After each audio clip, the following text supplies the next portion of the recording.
Hi guys, and welcome back to this episode. In today's class, I'm going to be talking about the Divine Feminine and the Divine Masculine. And if you're looking at this on YouTube, I am deciding to share this episode of this class with my YouTube family as well. So basically in today's class, what I'm talking about is the Divine Feminine and the Divine Masculine, understanding both and how they affect relationships and how they affect people. Now, you probably have heard of what the Divine Masculine, the one thing that I want to explain what that means in very simple terms is that we both, every single person on earth has a masculine side and a feminine side. We have what we call a duality, which is basically both sides. We have a masculine and a feminine side. Now, the Divine Feminine and the Divine Masculine is more of our higher selves. A lot of people would say that that's up for debate, but it's really how we understand ourselves and love ourselves unconditionally. But it's also like more connected to source, of the authentic. When we talk about the type of of Mother God and Father God, basically the union, the moon and the sun together correlate. How does that all correlate with us? And that is the Divine Masculine, the Divine Feminine. When we talk about the Divine Feminine, we're talking about Mother Earth. We're talking about Mother Gaia. We're talking about the feminine side to the divine. This encompasses everything from nurturing.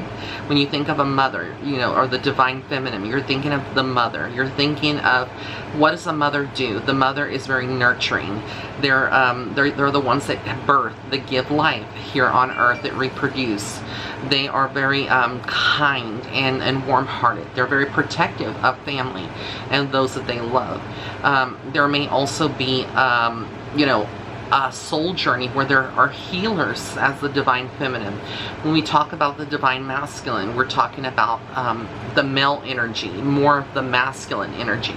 When we talk about the Divine Masculine, we're talking about people who exhibit the father type of energy, and they're channeling and basically living their essence in that.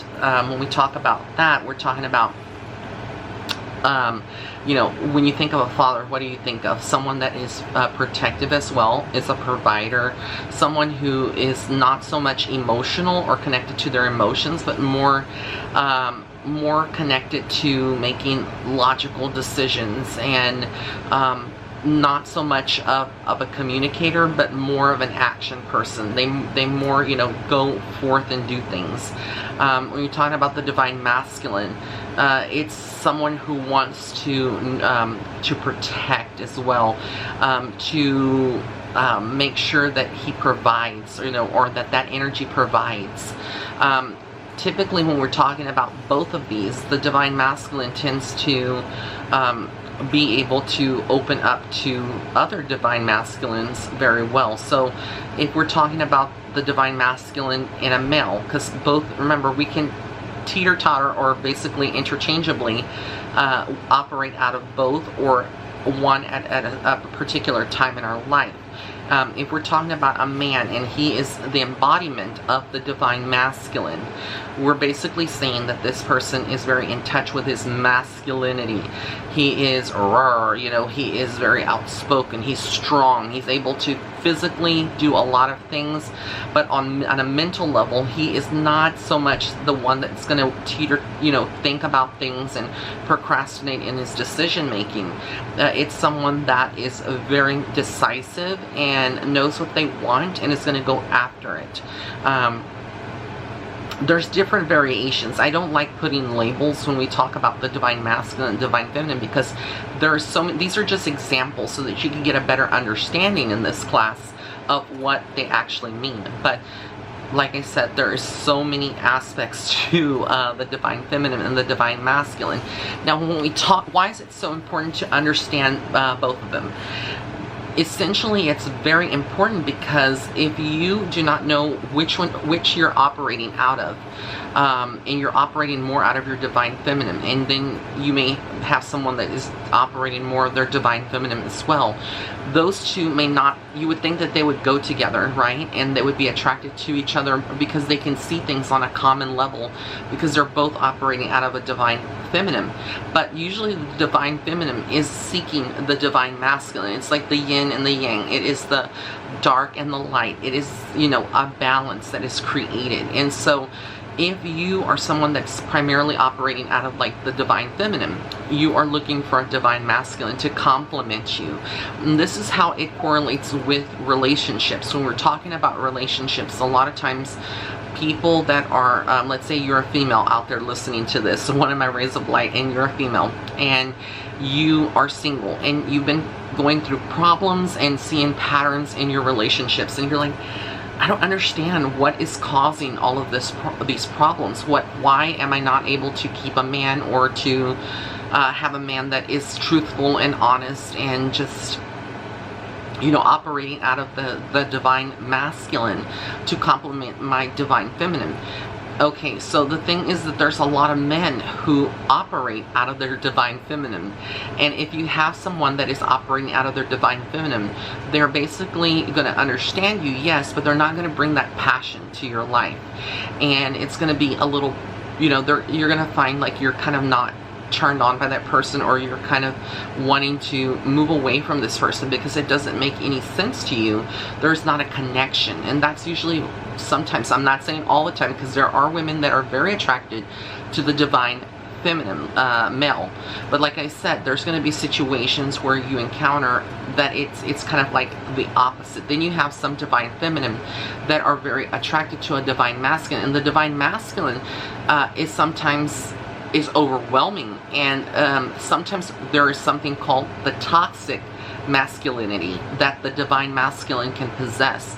And this is when we start seeing the divine masculine. If, let's say, you're a female and you're with a guy, and that guy is someone that you feel very attracted to, there's a lot of sexual chemistry, there's a lot of, you know, balance that you feel with this person. It complements you, but at the same time, this person's not loyal.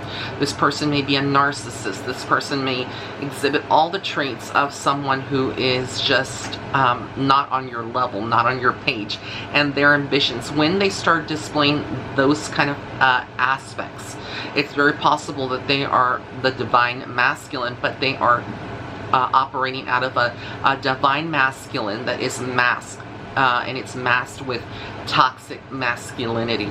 And when we talk about toxic masculinity, these are the men that are not able to get in touch with their feminine side. They're not able to relate with their divine feminine. They are narcissistic. They are very oppressive. They want control. They want to basically change and mold that person. You know, they can get physically abusive. That is the toxic part of the divine masculine, the toxic masculinity. But then if you have someone that is a soulmate and it is operating out of their divine masculine, but also very balanced with their divine feminine, and they can relate to you, those are the ones that are loyal, that are very caring, and they complement your energy, and those relationships tend to last better. Now, you're probably listening to this and wondering, well, Ray, how would I know if my partner is operating out of that, out of their divine masculine or their divine feminine, or they are balanced and they're operating out of both? Basically, if they're operating out of both, you're going to know, because like I said, they're going to be very compassionate. They're going to be very trustworthy. There's a loyalty that is unspoken. You're not going to have many problems in those relationships. It's when they start operating just primarily out of one of their dualities, of their divine masculine or the divine feminine, that you're going to start seeing some patterns. It could be that the partner is very nurturing and loving, but yet they want some kind of control, and so they're operating very much out of their divine masculine. But then let's say they don't want control anymore, just, you know, they're able to compromise. Okay, so they've just met you and they kind of operated more out of their divine feminine, but then let's say they weren't able to compromise. They are very angry, they're gaslighting you, they are treating you like crap, they are just doing everything that is hurtful to you. Then you are dealing with someone that is operating out of the divine masculine and toxicity. It is a toxic masculinity. Now, that if you're a male listening to this and we're talking about your female partner, there are females that are doing just the same, that are operating out of the toxic femininity. And when we talk about toxic femininity, we're talking about the toxic aspects of the divine feminine. And what these would encompass is someone that is basically uses their sexuality to seduce, someone that manipulates others. Let's say she falls pregnant just to retain her man. Sad, but it happens every time. Well, it happens throughout the the world.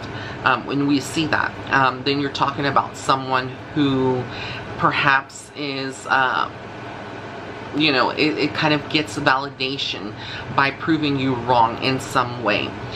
It's very challenging to be with this person. It's not challenging in a good way. And so if you're a man listening to this and you're with a toxic divine feminine and you're seeing the toxic divine femininity, basically you are going to feel like you don't have a say in the relationship. You're always criticized. Nothing that you do is right or can be right.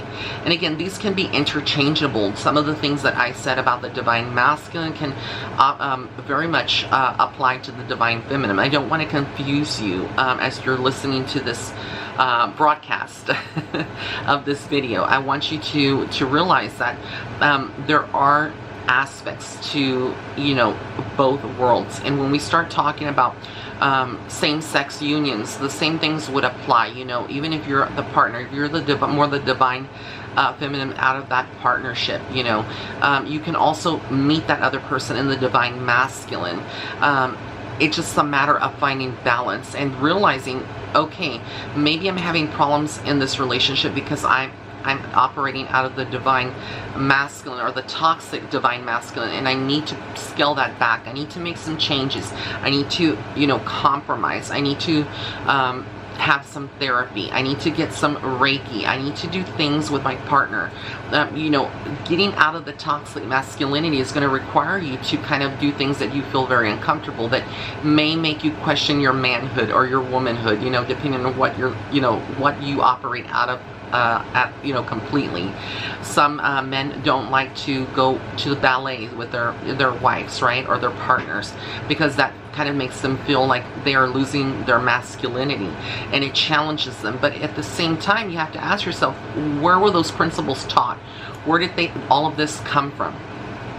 And it really is social conditioning. A lot of the people that are toxic masculines, or that carry toxic masculinity and toxic femininity, they've learned these traits or have seen them throughout their family, throughout their mother and father's relationships. And this is somehow programmed and ingrained in their DNA, and that's why they are like that. And sometimes it takes years of therapy, years of, healing, and also, working together with your partner to unlearn those bad behaviors, unlearn those chapters of your life that are hindering your happiness and your progress. And it's not easy, and it's not something that can be done in one session with a therapist. It's going to be a gradual process, because half of the battle is up here and here in our heart. And if this is not healed and this is not healed, it's not balanced, then it's not gonna make a difference, because you have to find the balance, and you have to identify. When we talk about shadow work, that's how shadow work comes into play. It's like identifying those damaged aspects of our life that need healing, and in turn we're able to heal others. And the reason that I'm incorporating this into my psychic and mediumship development classes is because I think it's very important for you to be able to identify this. Because when you're doing let's say a psychic reading, and you come across someone that has those kind of patterns in their love life where they feel unaccomplished or they're not motivated, there's always a trigger. There's always something that ties back to the divine femininity and the divine masculinity. I come across sometimes in situations where there are certain clients that are females and have been single for so long, but they are operating out of a toxic divine masculinity, and you're thinking, well, wait, they're feminine, they're females, but why? Well, some women are very feminine on the outside, but on the inside they think like a man, they operate just like a man would. And I'm not trying to put this into a confusion or try to do like gender, you know, talking bad about genders, but I'm just saying the obvious. A lot of women operate out of more of a male's perspective, or the divine masculine. And so when they do that, they tend not to be able to open up with a lot of females. They may not have a lot of female friends. They may be more inclined to just have more guy friends. And guess what? If they have more guy friends and you come along and you're the divine masculine and she's the divine masculine, and even though she's supposed to be the divine feminine, or actually be both, I should correct myself, she should be both but balanced, and you should be both. But she's not going to get to her divine feminine. You know, you're dealing with a divine masculine who's willing to give to you their love, but they cannot. The divine feminine, the lady, would have the divine masculine in her, and basically she has put up a wall and she sees things from a very male perspective, and so she's going to clash. She wants the power and the control over the relationship, and the same thing applies to a male, you know, with a female. And like I mentioned, I'm sorry for the background noise, but that's exactly what you would see in these patterns when we talk about the divine masculine, the divine feminine, and how these correlate together. That is basically exactly what's, you know, how that works. And again, it's identifying when we talk about shadow work. Going back to that, I'm sorry, I lost that tangent. When we talk about shadow work, it's so important to identify those damaged parts or aspects to our life, so that way we can heal that. And what is that? You know, like your emotions. And you may be having some vices. It could be drinking, or you're very codependent on someone else, and you want them to feel that all of their time and, you know, their dedication should be strictly on you. And if it's not on you, then, you know, there's a problem, because they're not giving you all of that focus and attention and energy to you. And so you start feeling like you need to mark your territory. That's when we come up with a lot of couples who maybe start leaving hickeys on their partner, or these beauty marks, as we call it. You know, so that way it's marking their territory, or that person tries to, you know, make posts on Instagram or Facebook with their partner that, you know, they are they're together, and it becomes a very toxic relationship. And sometimes the divine masculine or the divine feminine doesn't see those things, and sometimes it's people on the outside that are looking at these situations, and they're like, hey, this person has become like infiltrated your life. And not only that, but they are changing you slowly, and it's not a good change. And it's very possible for divine masculine and divine feminine relationships to change one another, not for the good either. When I talk about that, it's not for the good. And so this is why it's so important to identify what type of relationship you have. Is it a very balanced divine masculine, divine feminine? Are you both operating out of a very balanced divine masculine, divine feminine? If you're not, then there's going to be problems, and we have to find that balance. You know, like I said, if you're a female and you don't like going to your husband's or your partner's football games, and you find it, you know, you don't want to go out and barbecue, you don't like to go camping because you grew up as a city girl and you just didn't want to do that. Sometimes it's going to require you to compromise, and even though you don't like it, if you never tried it, how can you know you don't like it? And even if you didn't like it once, maybe this time it's different. And again, it's putting yourself in a position where, you know, you're very open and communicative.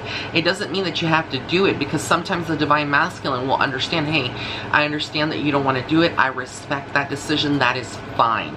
But it's when these couples or these individuals that are divine masculine, divine feminine, and they're operating out of one or the other, and they're not communicating with each other, that these problems begin to surface, and it's very evident. And so that's why it's very important to give and take There should be an even exchange of energy, even in relationships, just like you would if you were, going to a bank teller asking for money, right? You would give them your card or fill out some form to withdraw money, put your signature. They give that to you and they ask you, is there anything else I can help you with? That's their job, right? But your job is to go there and ask them for money out of your bank account. And if they were not there, how would you get that money? You could probably go to an ATM, but think about a large sum of money. You can't get that out of an ATM. Sometimes you have to go inside of a bank. So again, these are the kind of situations, just like your cashier. I always talk about, or your waitress. Let me use that as an analogy, like the example of a waitress. You go to a restaurant, you're hungry, you want food, but you treat your waitress like crap because you are having a bad day or because you're just a shitty person. And that's sad, but it happens every day to waiters and waitresses, and that's their job. Their job is there to help you, to help guide you, to not just guide you, but maybe to help you guide. Yeah, help guide you through the menu, tell you exactly what's there. They come to give you your meal, to make sure that your drinks are refilled, and you're treating them like crap. And I speak from experience because even though I've never worked a day in my life as a waiter or a waitress, but I have seen, and I have gone out to numerous restaurants, and I've seen other people treat them like crap. And it sucks. It sucks because it's not, it's not their fault. They're there to give you a service. But like I said, at the same time, you couldn't do it without them. You wouldn't want to go to a restaurant and then go to the kitchen and cook up your own meal, bring it to your table, and then eat it there, right? So again, it's give and take. You're going to give them your money to pay for the meal. You're going to also need to give the waitress or waiter your unconditional love or support for what they're doing, because they're giving you a service. They're providing you a service. They don't have to do it, but they're doing it because they are employed, right? And they need the money. But at the same time, it doesn't take you anything to be a decent human being. And I think that this lesson is very, very important. Like I said, I hope that it helps each and every one of you out there listening to this and take some wisdom from this, because I'm speaking from experience. I have analyzed a lot of people. I have helped a lot of people. I have been on the other side of this camera where I've actually experienced these situations with friendships and experiencing the toxicity of the divine masculine or the divine feminine and the superficiality of individuals, and how money changes people and power changes people, and living in a society where we're all socially conditioned to be one way.